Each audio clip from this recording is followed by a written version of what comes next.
Today we're going to be talking about, will my dead dog visit me? Will my dead cat visit me? Will my beloved pet on the other side be visiting me?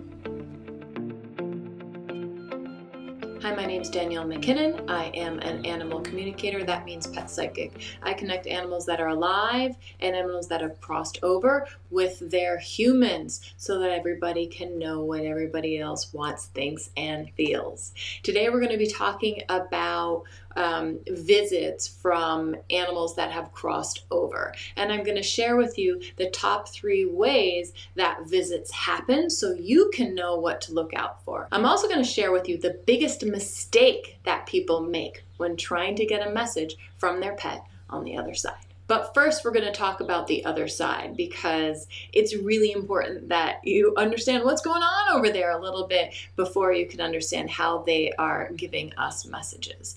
Animals that have crossed over are still in tune with us here, left in our houses, and those of us who are still alive. They're still in tune, they're still monitoring, they're still aware of what's going on. The main difference that animals have shown me through my animal communication readings with them is that they're not in physical body and their focus has changed. Whereas when they were in physical body, they want food, they want cuddles, they want attention, they want to play, all of this kind of physical level stuff.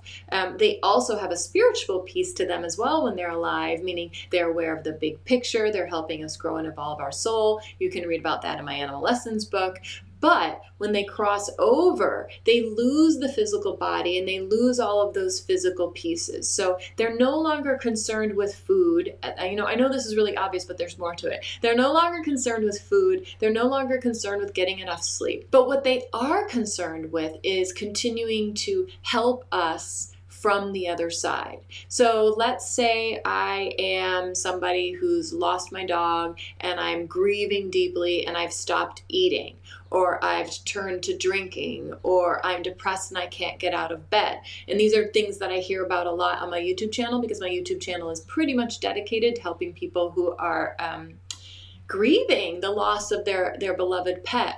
So let's say that I'm going through this really challenging time. If I were to hire an animal communicator, a lot of the time that animal communicator is bringing forth messages from the animal, messages like, hey, you need to get out of bed. No, stop with the drinking. Let's work on this. That animal is very aware of what we're still doing here and is still wanting us to be our best and to not do things like drink and feel depression, etc., etc. That they're still kind of aware and connected to us even when they're on the other side.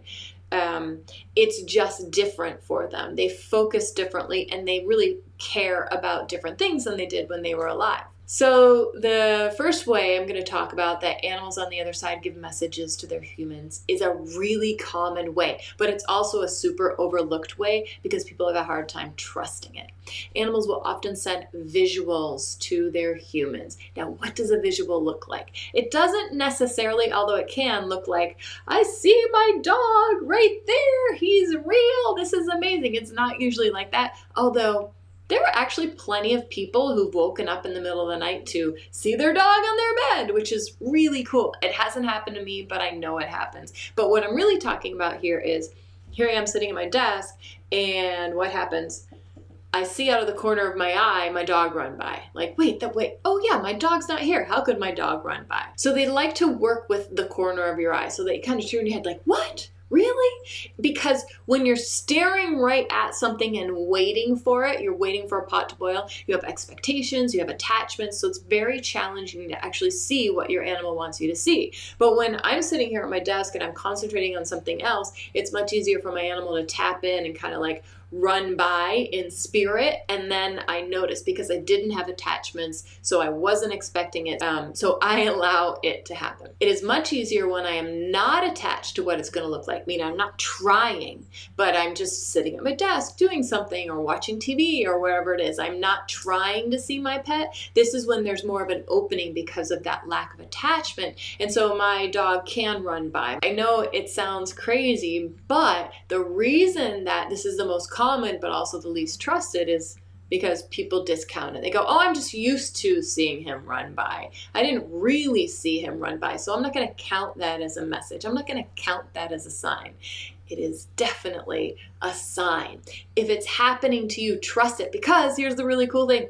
The more you trust it, the more it happens, because your animal on the other side goes, this is great. This is an opening. I can give her more messages. I can show up more for her. The second most common sign that animals will give, but again, probably also the second most overlooked, least trusted, is through sound.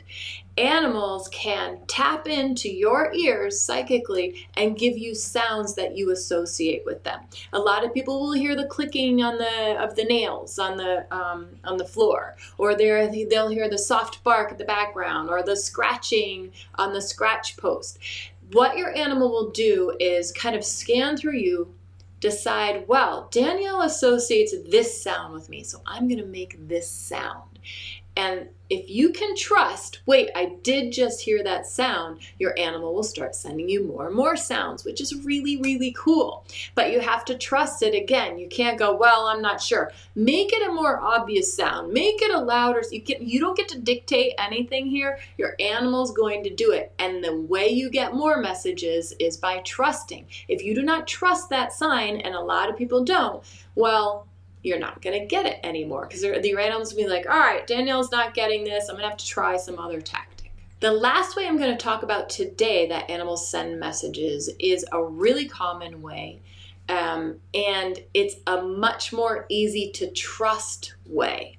I have a video about it on my YouTube channel where I lead you through the exact steps to do, and the comments in that video were, oh my God, it worked. This is so amazing. You know, this kind of thing. So if you want to watch that video, you can.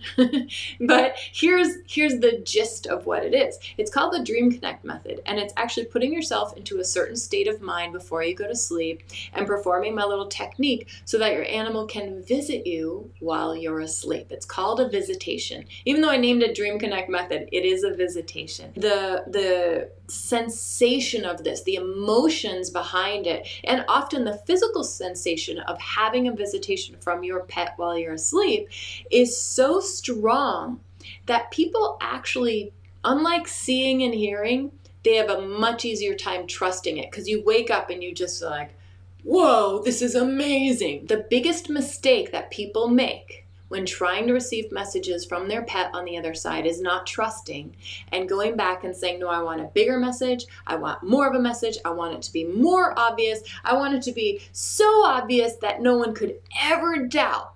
Well, animals need you to be open and non-attached to be able to give you their messages and their signs and their hellos and their love.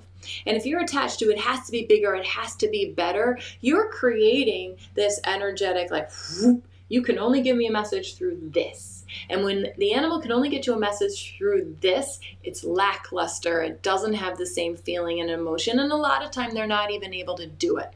So the biggest mistake that people make is dictating to their animal on the other side how they think they should be receiving the message. The best thing that you can do is open your eyes, open your heart, open your mind, and trust. If you think it's a message, let it be a message so that you can get more messages.